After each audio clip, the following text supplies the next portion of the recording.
Okay, good morning. So in our last little episode video, we talked about how we were going to do the pour back of the back patio and the garage, and that we needed to get those set up. I think you saw the excavator, getting the natural soil out of the way so that we could put in this road base. This is that sandy product that we talked about that you want to put between you and native soil, especially clay. 4 or 5 inches of this compacted before you get to your concrete slab. In this particular case, we're going to do better than a 5-inch slab on this back patio. But you see this rebar, plans call for this rebar to be 30 inches on center in both directions. And then we'll tie it up, and we'll actually take old cinder blocks like these over here. We'll take these blocks and smash them up and put little pieces under where those rebar intersect to get it up off of the ground so that it's in the middle of the concrete. When we bust those blocks apart, they're only about 1.25 inches. With a 5-inch slab, that'll give plenty of concrete underneath, and you want your rebar to be in the bottom third of your concrete anyway. So you can see we've put up our forms, we've dug our footings. These are some pretty good sized footings. We'll clean these out, and we'll put steel down in there, a mat, what's called a mat, just a tic-tac-toe of rebar down in the bottom of those, and then this will get poured. So we have tomorrow morning concrete truck coming and a pump to get this poured at 6 in the morning. Right here, there's a blue line on this stem wall, and so right over here in the corner, it's down 4 inches. And then what we do, we go to the other corner, which is to the road side, and we go down 6 inches. And that gives this floor 2 inches of slope and fall. So when you park a snow-covered car in this garage, when the snow melts off, that water will have a tendency to run out the door instead of into the house. So the last thing is this product here. It's used to be called Celotex, but it's called expansion joint.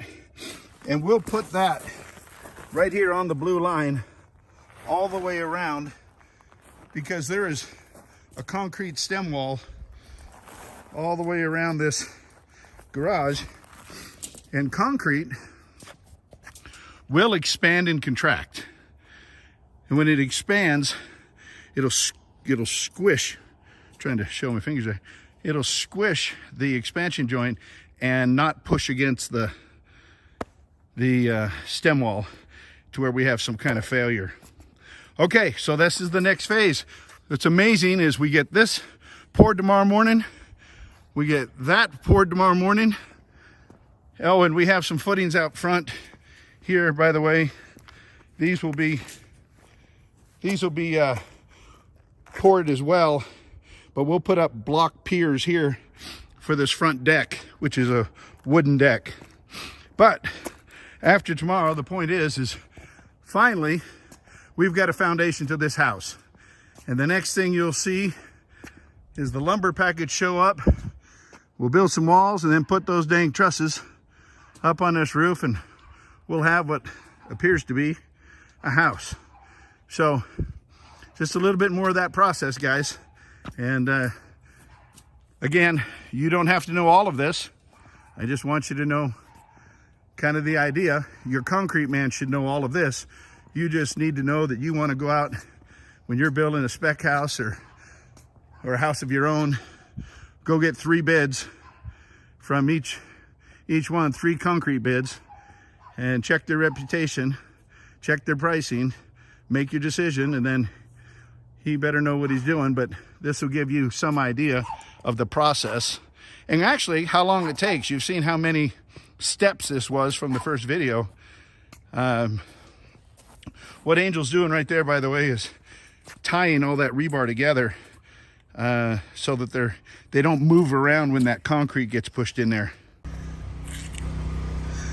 Okay, so guys, this is the next day, and we have this back patio poured. And a couple things I want to tell you about this is you'll see this joint right here. This is a control joint. It helps it to crack where you want it to. There's 3 guarantees with concrete. One is it'll turn gray, it'll get hard, and it will crack. And one place that it really likes to crack is like right here, what's called an inside corner.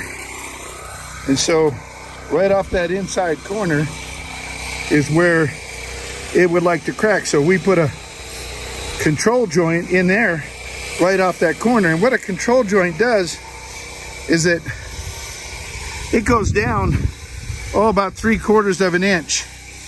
And what that does is that if the slab is 4 inches thick and you put a control joint in it that's 3/4, well, in that one spot where that control joint is, it's actually the thinnest portion. And what'll happen is concrete will crack where it's the weakest.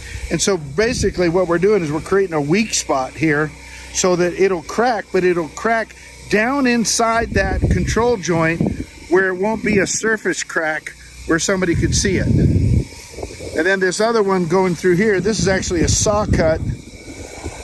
In fact, you can see we're over here saw cutting the garage now. We're not going to put these deeper control joints in the garage.